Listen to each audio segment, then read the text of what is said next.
बर' रायजो राजाफोरनि थाखाय मोनसे स्टाम्बलिं ब्लक होननानै बुङो रायजोफोर मिथिबायना स्टाम्बलिं ब्लक होनना बुङो इंराजियाव सौथु होग्रा बेसाद जानानै थादों दिनै आदसा रायजो राजाफोर गोदोब्ला होरजिखाव गारामा जिलायनाय डिभाइड आसाम 50-50 मोन किन्तु दानियाब्ला मा जाखो डिभाइड भिलेज 50-50 नङा होमबा रायजोफोर नोंथांमोननो लागै मोनसे क्लिप लाबोगासिनो दं रायजोफोर नोंथांमोना बे क्लिपखौ मोजाङै नायनानै लाग्रो जितु माजबाटआव जानाय घटना माजबाटआव पलिटिकेल पार्टिफोराहाय माबायदि मोनसे गामिखौहाय डिभाइड भिलेज 50-50 खालामदों नोंथांमोना नैबे भिडिअ क्लिपखौ नायनानै लाग्रो होमबानो नोंथांमोना मोजाङै बुजिगोन आरो थानाय समावहा जोंखौ लिंबोदो नालाय बेयाव आलासि फैदो BPF निफ्राय ओमफ्राय बेखौ एसे नुजाना होफैयो होननायखाय जोङो फैदोंमोन आरो बेयावनो ओमफ्राय दा बिसोरो जइन जानायखौ लिरखोमाजोबना लाबाय जोंफोरनि नामफोरखौ ओमफ्राय बेयावहा ओमफ्राय सासे लिंहरनानै फालिमान होबाय आरो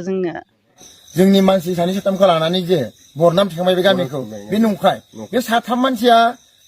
गैयाबाबो जोंहा रायजोआ जों जाखिनि नोंथांमोना दा जोंनि जितु निउस खालामबाय थादों बे निउसाव जुदि नोंथांमोना नुगोन बे जोंनि जाखिनि मानसि दं बे जों इउपिपिखौ निउसना जों BPP हाबबाय जों दा बेवखायनो जोंनि गामिया बिथांमोना थखाय थुसिहि बिथांमोना बुंहोनानै बिथांमोना मैया जोंनि गामिखौ माने बेरेखा खालामनो थाखाय बेखौ बिसोर फोसावदोंमोन जेनेबा गावसोरानो जोंहा गाथासे जानानै बयबो खौसेथि जानानैसो जोङो बुंदोंमोन जेला न'हा जेनेबा गावसोरबो बुंदों गावसोर हौवा हिनजाव हौवाजोंबो सावरायदों आरो जेनेबा हमायसाखौ जुदि जोङो सिन्था खालामना नायोबा रायजोफोर ओरैबायदि गाज्रि थासारियाव थांगासिनो जोंनि बर' गामिफोरा जोंनि गामिफोराहाय माने ओरैबायदि जों मोखां अखा नायब्लानो जों मोखां नुलायो सोरांबानो जोङो मोखां नुलायो सोरांब्लानो जोङो ज' जों खामानि मावलायो सोरांब्लानो जों ज' अफिस कासाराव थाङो सोरांब्लानो जोङो ज'है कलेज स्कुलाव थाङो किन्तु दिनै गंसे गामियावनो बेबायदि डिभाइड भिलेज 50-50 खालामनानै जोंखौ गोरोबलायनायनिफ्राय माने हेंथा सोमजिहोनो नाजागासिनो दं दिनै पलिटिकेल पार्टिफोरा रायजोफोर राजखान्थिया जोंनि जिबनाव अरायथा नङा रायजोफोर मिथिबायना किन्तु नोंनि उसुंसिनि न'खरासो नोंनि भाइ बाहागियासो नोंनि गामिनि सोरबा आदै जानाय मादै जानाय सोरबा मोनसे न'खरासो नोंनि थाखाय अरायथा नों मोनसे समावहाय नोंनो खैफोदनि समायावहाय नोङो बे पलिटिकेल पार्टिफोरखौहाय नोङो अरायसम नोङो नागिरबा नों मोननाय नङा किन्तु जेब्ला नोंहा मोनसे हमायसा जागोन मोनसे समावहाय नोंहा न'खराव बा नोंनि जिबनाव मोनसे खैफोदाव गोग्लैगोन अब्ला बे पलिटिकेल पार्टिफोरा नोंसोरखौहाय जोंखौहाय हहाय खालामगोन नामा जोंखौ नायगोन नामा नाया रायजोफोर जेब्ला भट मोनगोन जेब्ला इलेक्सन जोबगोन अब्लानो नोंनि गामिनि लामा ना नोंनि मुं ना बे गासैखौबो बावगारजोबो बेनिखायनो पलिटिकेला जोंनि जिबनावहाय जोंनि लाइफआवहाय अरायथा नङा किन्तु जोंनि गामियाव जायफोरा दिनै न'खर संसार जागासिनो दङ जोंनि भाइ बाहागि जोंनि उसुंसिनि जोंनि नेइबार्स बिसोरसो जोंनि अरायथानि थाखाय जोंनि दुखु सुखुनि समायावहाय जोंनि खैफोदनि समायावहाय जोंखौ सहाय खालामगोन जोंनि गामिनि मानसिफोरासो मिथिबायना किन्तु गंसे गामियावदि बिदि डिभिजन खालामनाया दिनै गोबां गिख्रंथाव मोनसे लामायाव थांगासिनो दं रायजोफोर मिथिबायना जोंनि गामिनि सुबुंफोरखौ डिभिजन अखानायब्लानो सोरांब्लानो जोङो मोखां नुलायो सोरांब्लानो जोङो ज'है जों खामानि मावो सोरांब्लानो जोङो ज'है जोङो हाथाय बाजाराव जों बिजनेसनि थाखाय थाङो किन्तु दिनै अखानायब्लानो जोङो माने ओरैबायदि हमायसा जानो थांगासिनो दङ खिखौ नायनो हागोनब्लाबो मानसिखौ नायनो हायो बेबायदि हमायसा जानो थांगासिनो दं पलिटिकेल पार्टिफोरा बेबायदि खालामनो थांगासिनो दं रायजोफोर मिथिबायना ओरैबायदि जोंनि बर' रायजो राजाफोरखौ ओरैबायदि बेले बेजे ओरैबायदि नांज्लायहोनो ओरैबायदि माने मा होनना बुङो गुलुं गुजुं खालामनो नाजागासिनो दं पलिटिकेल पार्टिफोरा बेनिखायनो रायजो राजाफोरखौ जोंनि बर' रायजो राजाफोरखौ आङो खावलायो पलिटिकेलखौहाय राजखान्थिखौहाय सिरियासलि अरायथानि थाखाय दासान आं बेखौनो बुङो रायजोफोर मिथिबाय ओरैबायदि माने जुर जुबुस्ति माने गोसो गैयाब्लाबो बुरखायनानै जोंनि गामिनि जाम्बा जाम्बि लेखा रोङै मानसिफोरखौहाय आजिखालि बुरखायनानै बेबायदि ससियेल मिडियायावहाय बाथ्रा बुंहोयो जोंखौ सौग्रोहोयो दिनै पलिटिकेल पार्टिया एक्चुअलि जों बर' रायजो राजाफोरनि थाखाय मोनसे स्टाम्बलिं ब्लक होननानै बुङो रायजोफोर मिथिबायना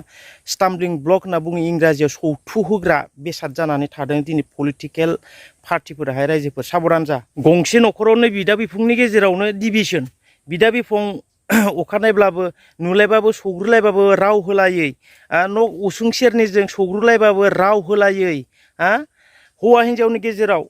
बेले बेजे राव होलायो बेबायदि हमायसाखौ दिनै सोर खालामदों पलिटिकेल पार्टिफोरा खालामदों रायजोफोर मिथिबायना किसुमान पलिटिकेल पार्टिफोराना ओरैबायदि माबा खालामनो नागिरो ओरैबायदि फर्स खालामनो नागिरो माने ओरैबायदि सोलोजों हाया बोलोजोंबो खालामनो नागिरो मिथिबायना रायजोफोर एक्सुवेलि आं बै मोनसे निउस पर्टेल बड'लेण्ड बुब्लि होनना बुंना बांसिनखे बेफोरबायदियाव बाहागो लानायखौ नुयो मिथिबायना किसुमान हमायाव जों रायजो राजाफोराहाय माखासे पलिटिकेल पार्टिफोरखौहाय माखासे राजखान्थिनि मानसिफोरखौहाय बांद्राय जुदि फर्स खालामोबा होनोसो नांसिगौ रायजोफोर मिथिबायना होनोसो नांसिगौ बिसोरखौ जायगाखौनो होनो नाङा ओरैबायदि मानो होनना बुङोबा बिसोरनि थाखायनो जों दिनै गंसे गामियावहाय जोङो गावजों गाव सैज्लायो गावजों गाव राव होज्लायो गावजों गाव जोङो अनज्लायनाय गैयै बेरेखा बेबायदिखौ सोमजिहोदों बिसोरो मिथिबायना बेनिखायनो जानला मानला पलिटिकेल पार्टिफोरनि जुदि थाङोब्ला होनोसो नांसिगौ जोङो एकथा जानानै मिथिबायना रायजोफोर गंसे गामियावनो बिदि डिभिजन जानाया मोजां जायाखै रायजोफोर मिथिबायना गंसे गामियाव बिदि आलदा आलदा जानाया मोजां जायाखै रायजोफोर बियो मोनसे समायावहाय ओरैबायदि मोनसे खैफोदाव ओरैबायदि मोनसे बिपदआव लाबोगोन रायजोफोर मिथिबायना बेनिखायनो राजखान्थिखौ माब्लाबाबो सिरियास दाला राजखान्थिखौ माब्लाबाबो अरायथानि थाखाय दाला खिन्थु नोंनि गामिनि सुबुङासो नोंनि गामिनि रायजो राजायासो अरायथानि थाखाय नोंनि दुखु सुखुआव नोंनि खैफोदनि समायाव सहाय होग्रा नोंनि नसुंसेनि नोंनि रायजोनि गासैबो सुबुंफोरासो रायजोफोर मिथिबाय पलिटिकेल पार्टिया माब्लाबाबो नोंनि थाखाय अरायथा नङा बेनिखायनो आङो आंनि चेनेलनि गेजेरजों बुङो रायजो राजाफोरखौहाय किसुमान पलिटिकेल पार्टिफोरखौ जोङो बांद्राय जुदि फर्स खालामनाय बांद्राय जुदि माबा खालामनायफोरखौ होनोसो नांसिगौ जोङो जायगा होनो नाङा जोंनि रायजो राजाफोरनि दुखु सुखुखौ जोंनि रायजो राजाफोरनि लामा सामा डेभेलपखौ न'खर डेभेलपखौ साननानै जोङो बबेबा मोनसे पार्टिखौ जोङो सापर्ट होनो थाखाय जोङो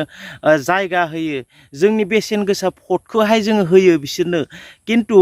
जेब्ला इलेक्सन जोबलांगोन भट होनाय जोबलांगोन जेब्ला सरकार खुंगोन अब्ला जेब्ला मासियाव जिरायनो मोनगोन अब्ला जोंनि रायजो राजाफोरखौ नायो जानो दिनै बेसेबां थगायजादों जों रायजो राजाफोरा मिथिबायना खिन्थु जेब्ला भट नांगौ जेब्ला इलेक्सन फैगोन अब्ला जोंखौ गावजों गाव मा खालामहोयो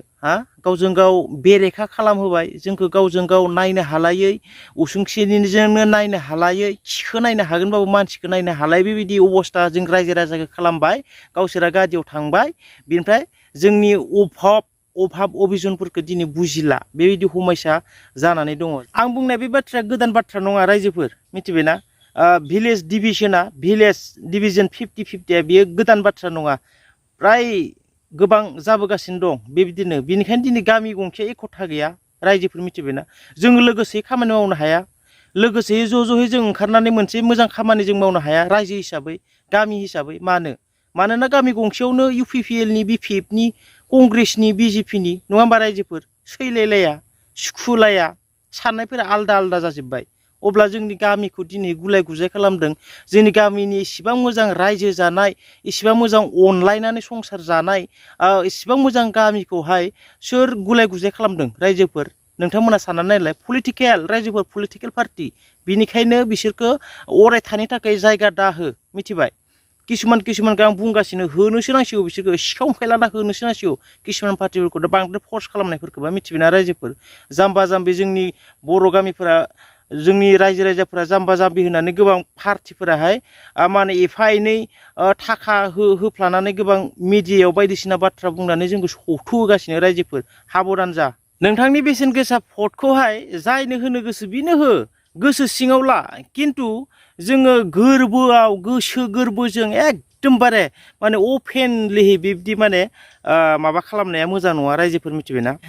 जोङो आजिखालि पलिटिकेल पार्टिफोरजों रां एफा एनै रांजों बायजानो नाङा होनना आङो बुंबोगासिनो रायजोफोर जाबाबो जायाबाबो जोङो दिनै इलेक्सन केम्पेइननि समावहाय एफा एनै जोंनो पलिटिकेल पार्टिफोरा रां होनानै जोंखौ बायनो नागिरो जोंनि भटखौ बायो मिथिबायना रायजोफोर जोंनि बेसेन गोसा भटखौहाय बिथांमोना एफा एनै रां होनानै बायो बिनि उनावहाय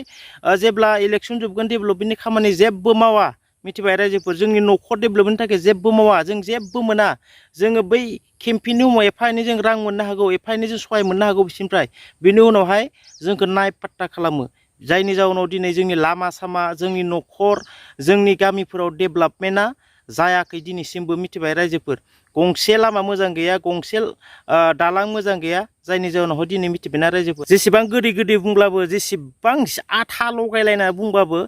फोथायजाया रायजोफोर फोथायजाया खालि स्टाम्बलिं ब्लक सौथु होग्राल' बिसोरो मिथिबायना रायजोफोर बेनिखायनो नोंनि बेसेन गोसा भटखौ जायनो होनो गोसो बेनो हो गोसो सिङावनो ला जायखौ नोंथाङा गोसोआव सापर्ट खालामो बेनो हो खुला मुलाहै अपेनलिहै एकदम राजखान्थिनि मानसिफोरा जेरैहाय केम्पेइन खालामो बेबायदि खालामफानो दरखार गैया बिथांमोनजों ओंखारफानोबो दरखार गैया मिथिबाय रायजो राजाफोर आच्चा रायजोफोर आंनि बुंनायफोराव माबाफोर गोरोन्थिफोर जाबायब्ला क्षमा खालामगोन निमाहा मोनगोन खिन्थु आङो जिखौ बुंबाय बेखौ आं बेसेबांखिनियावनो दोनथ'बाय थेंक इउ स' माच जायफोरा नायबाय आरो जायफोरा गोदानै फैदों साबस्क्राइब खालामना लानो हागोन आरो बेल आइकनखौ अलाव थुना लानो हागोन आरो गोसोबा शेयार खालामनो हागोन माबाफोर जुदि गोरोन्थिफोर बुंफ्लांबायबा क्षमा खालामो थेंक इउ स' माच